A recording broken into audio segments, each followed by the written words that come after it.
کہ جو پروفیشنلز کی تنخواہ لوگوں کی ڈیمانڈ تھی اس کو پورا کیا گیا ہے۔ جناب اسپیکر، میں آپ کی توجہ دلوانا چاہتا ہوں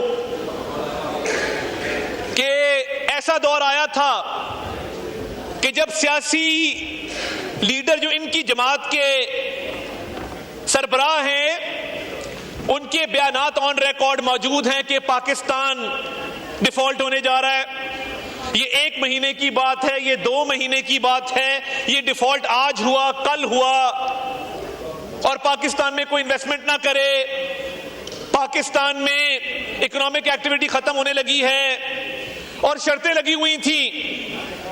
یہ شرطیں لگا رہے تھے ملک کے ڈیفالٹ ہونے پر، مگر اس رب ذوالجلال کو کچھ اور منظور تھا۔ ایسے وقت میں جب ملک کی معیشت کو کوئی ہاتھ لگانے کو تیار نہیں تھا، مسلم لیگ نون کے وزیر اعظم شہباز شریف صاحب نے ہمت باندھی اور حوصلہ پکڑا، اور مجھے یاد ہے بہت سارے ہمارے کئی افسران وہ چھٹی لے کر چلے گئے تھے کہ پتہ نہیں کیا بنتا ہے۔ ایسے وقت میں نہ صرف حکومت کو سنبھالا، معیشت کو سنبھالا دیا، ریاست کی بقا کے لیے اپنی سیاست قربان کی میاں شہباز شریف نے۔ اور یہ سیاست یہی رہ جانی ہے۔ تاریخ اس قدم کو یاد رکھے گی جب وزیر اعظم شہباز شریف نے یہ نعرہ لگایا کہ میں ریاست کو بچاؤں گا، مجھے سیاست کی پرواہ نہیں ہے۔ اور یہ وہ وقت تھا جب پیرس کے اندر ایک میٹنگ ہوئی اور IMF کے ساتھ معاملات طے پائے۔ وہ اگر میٹنگ نہ ہوتی، شہباز شریف صاحب ایفرٹ نہ کرتے اور IMF کے پروگرام میں ہم نہ جاتے، تو آج جو خوشحالی آئی ہے یہ ممکن نہ ہو پاتی۔ آج اگر آپ اس دور سے کمپیئر کریں، یہ ذکر کرنا بہت ضروری ہے کہ حالات تھے کیا۔ پاکستان کے اندر ایکسچینج ریٹ اس طرح فلکچویٹ ہوتا تھا جیسے پنکھا چلتا ہے۔ صبح ڈالر کا ریٹ اور تھا، دوپہر اور تھا، شام اور تھا۔ ذرا کاروباری طبقے کو پوچھئے جناب والا کہ وہ ایلسیاں نہیں کھلتی تھی ان کی، ایکسپورٹرز کا مال پورٹ پر پڑا ہوتا تھا، وہ ایکسپورٹ نہیں ہو سکتا تھا۔ ایکسچینج ریٹ کی فلکچویشن تھی، مہنگائی 38% کے اوپر تھی، انٹرسٹ ریٹ 22% کے اوپر تھا، کاروباری طبقہ پس کے رہ گیا تھا۔ کاش اس وقت آپ نے مساق معیشت کی بات مانی ہوتی جب شہباز شریف صاحب نے اسی ہاؤس میں کھڑے ہو کے کہا تھا کہ میں اپوزیشن میں ہوں، میری پوری جماعت جیلوں کے اندر ہے، ہم مقدمات بھگت رہے ہیں، مگر میں پھر بھی پاکستان کی خاطر کھڑے ہو کے کہتا ہوں کہ آؤ مساق معیشت کریں، اس ملک کی عوام کو بچائیں۔ آپ نے اس وقت اس کشتی میں بیٹھنے سے انکار کیا۔ آپ نے کہا نہیں۔ میں یہ بھی آپ کو یاد دلانا چاہتا ہوں، ہماری یادداشت بہت چھوٹی ہے، ہم آج کی بات کرتے کل کی بات نہیں کرتے، مگر میں کچھ چیزیں آپ کو یاد دلانا چاہتا ہوں۔ یہ وہ حساب ہے کہ سورج پہ لگے دھبا قدرت کے کرشمے ہیں، بدھ ہم کو کہیں کافر اللہ کی مرضی ہے۔ ان لوگوں نے IMF کو لیٹر لکھے کہ پاکستان کو پروگرام نہ دیا جائے۔ ان کے وزرائے خزانہ نے اس وقت IMF کو جو لیٹر لکھے، میں وہ بھی یاد دلانا چاہتا ہوں کہ جب آپ نے IMF کو لیٹر لکھے تو آپ چاہتے تھے کہ یہ ملک ڈیفالٹ کرے۔ میں آج اللہ تعالیٰ کے 99 ناموں کے نیچے یہ کہنا چاہتا ہوں کہ اگر انہوں نے کوئی اچھا کام کیا اکانومی کے لیے، ہم اس کی تعریف کریں گے، مگر ہمیں یہ گوارا نہیں ہے کہ ہم اپنی سیاست کی خاطر پاکستان کے خلاف سازش کریں، جس طرح انہوں نے اپنے دور میں IMF کو لیٹر لکھ کے کی تھی۔ اور نہ صرف اس پر بیانیہ بنایا گیا، پوری کیمپین چلائی گئی۔ IMF کو خطوط جو لکھے گئے تھے وہ ریکارڈ کا حصہ ہیں، تاریخ میں ہمیشہ وہ یاد رکھا جائے گا۔ ایک طرف وزیر اعظم شہباز شریف پیرس میں میٹنگ کر کے معاملات کو جوڑ رہے تھے، اور یہاں سے خط لکھے جا رہے تھے کہ پاکستان کو بیل آؤٹ نہ ملے. جناب والا, یہ جو معاشی استحکام حاصل ہوا ہے, بہت سارے لوگوں نے اس پر ایفرٹ کی ہے, اور میں سمجھتا ہوں کہ اداروں کا اس میں بہت ایفرٹ ہے, ان کی بہت کاوش ہے, اور یہ جس طرح وزیر اعظم کہتے ہوتے ہیں یہ ایک ٹیم ورک ہے جس کے اندر فیلڈ مارشل سید عاصم منیر ان کی ٹیم کا بھی بھرپور حصہ ہے کہ جس طریقے سے ایک سٹیبلٹی ملک کے اندر آئی ہے. جناب والا, اگر میں میکرو اکنامک سٹیبلٹی کی بات کروں تو یہ فگر جھٹلائے نہیں جا سکتے. جی ڈی پی گروتھ جب یہ چھوڑ کے گئے تو -0.2% کے اوپر تھی, آج 3.7% کے اوپر ہے. جناب والا, اگر آپ پر کیپٹا انکم کی بات کریں تو پچھلے سال سے کمپیئر کر لیں تو وہ $1,751 تھی, اب وہ $1,901. یہاں سے یہ جی ڈی پی زیادہ بتا رہے ہیں, میں ان کی توجہ اس طرف بھی مبذول کرانا چاہتا ہوں. اکانومی کی مجھے پوری سمجھ ہے, آپ نے جو کووڈ میں بیس لائن نیچے کی تھی اس کا بھی ذکر کر لیں جس کی وجہ سے آپ کی اکنامک گروتھ بڑی تھی.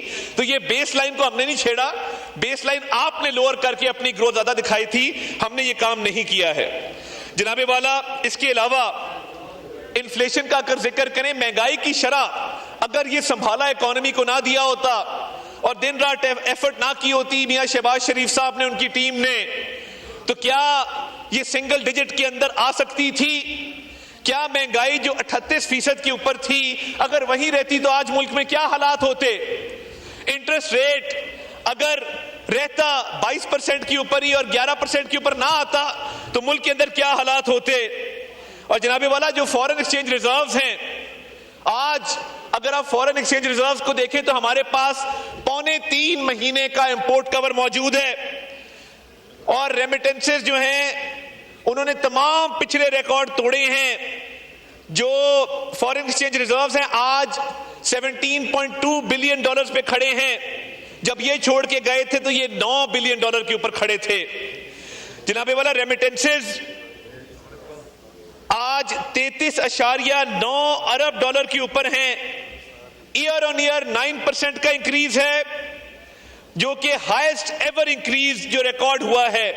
آج آپ اپنی آئی ٹی ایکسپورٹ کو دیکھ لیں, $3.8 بلین کی آئی ٹی ایکسپورٹس ہے, جس میں فری لانسرز کا $995 ملین کی کنٹریبیوشن ہے. آپ لارج اسکیل مینوفیکچرنگ کو دیکھ لیں, آپ کا فزیکل ڈیفیسٹ جو ہائیسٹ تھا 2022 میں 8% کے اوپر, it is now 0.7% of G D P. جناب والا, یہ جو overall macro economic stability آئی ہے یہ اوور نائٹ نہیں آئی.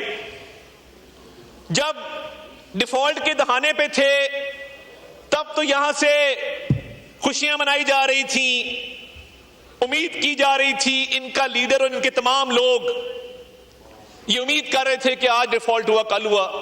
اب جب میکرو اکنامک سٹیبلٹی آئی ہے, کم از کم اس چیز کو تسلیم تو کریں کہ اکانومی سٹیبل ہے, دنیا اس بات کی معترف ہے. آج اگر ہمارا فیڈرل بورڈ آف ریونیو پہ میں ضرور بات کرنا چاہوں گا, شہباز شریف صاحب نے پہلی چیز جو اپنے ہوم گرون ایجنڈے پر لے کر آئے وہ فیڈرل بورڈ آف ریونیو کے ریفارمز تھے, اسٹرکچرل ریفارمز تھے. ایف پی آر کے ریفارمز میں آج اس ہاؤس میں چیلنج کرتا ہوں, آپ آج کسی کسٹمز کے افسر کی سفارش کریں, کسی انکم ٹیکس کے افسر کی سفارش کریں, کیونکہ وہاں پہ ایک سفارش کلچر تھا. آج آپ سفارش کریں گے شام تک وہ بندہ سسپینڈ ہو جائے گا, کیونکہ ریٹنگ کی گئی ہے, رپورٹس مرتب کی گئی ہیں, ٹرانسپیرنٹ پوسٹنگ ٹرانسفر کا سسٹم ان پلیس کیا گیا ہے کہ سفارشی افسر وہاں پر نہیں لگیں گے.